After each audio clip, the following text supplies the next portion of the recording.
గురువుగారు పంగుం లంఘయతే గిరిం అని అంటారు. ఈ శ్లోకంలో పంగుం అంటే ఎవరు, అతని చరిత్ర ఏంటి?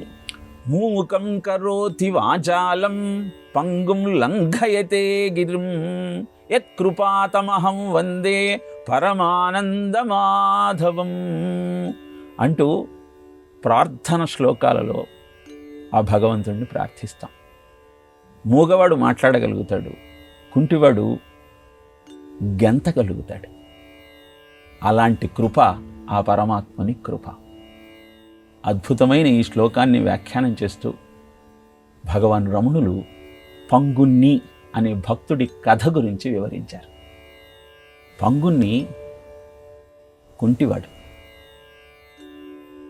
పేదరికంలో మగ్గుతూ అవమానాల పాలవుతూ జీవితాన్ని ఎలా గడపాలో తెలియక సతమతమవుతున్న సమయంలో అతనికి ఒక ఆలోచన వచ్చింది. అరుణాచలం వెళ్ళి ఆ స్వామిని దర్శించుకొని ప్రాణత్యాగం చేద్దాం. ఈ బతికే కంటే ఆ స్వామి సమక్షంలో దేహత్యాగం చేయటమే సరైన నిర్ణయమని భావించి కర్రల ఆధారంతో అరుణాచలం పయనమయ్యాడు. అరుణాచలంలో ప్రవేశించిన మరుక్షణమే ఒక సిద్ధుడు అతని ముందు ప్రత్యక్షమై, ఈ కర్రలొకటా అంటూ ఆ కర్రలను రెండుని తన కాలితో తన్నేశాడు. అవమానం పరాకాష్ఠకు చేరింది. ఆగ్రహోదగ్రుడైన ఆ పంగుణ్ణి ఆ సిద్ధుడి మీద లంఘించి బుద్ధి చెప్పాలని పరిగెత్తే ప్రయత్నం చేశాడు.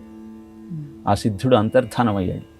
ఆశ్చర్యంగా పరిగెత్తుతున్నటువంటి తన ప్రతిభను చూసి ఆనందంతో గంతులేశాడు ఆ పంగుణ్ణి. ఇలా పంగుణ్ణి అనే వ్యక్తికి నడకను అందించినటువంటి ఆ స్వామి యొక్క అద్భుతమైన మాహత్యాన్ని తెలియజేస్తూ ఆయనకు నమస్కరించినట్టయితే జీవితం అద్భుతంగా ఉంటుంది అని తెలియజేశారు. ఇక ఈ శ్లోకానికి వ్యాఖ్యానం చేస్తూ చిన్మయానంద సరస్వతి ఒక అద్భుతమైన విషయం చెప్పారు. స్వామి, నీ ఆశ్రయంలోకి వచ్చేదాకా నేను మాటలు నేర్చిన మూగవాణ్ణి, వంకర బుద్ధితో సంచరించేటువంటి అల్పుణ్ణి. నీకు నమస్కారం చేసిన తరువాత మాటల ప్రయోజనం ఏమిటో అర్థమైంది.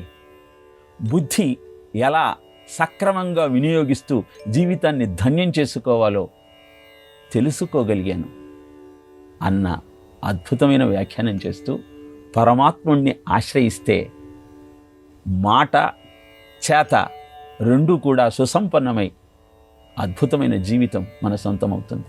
అపిచేతసి పాపేభ్యో పాపానాం పాపకృత్తమః సర్వం జ్ఞానప్లవేనైవ వృజినం సంతరిష్యసి.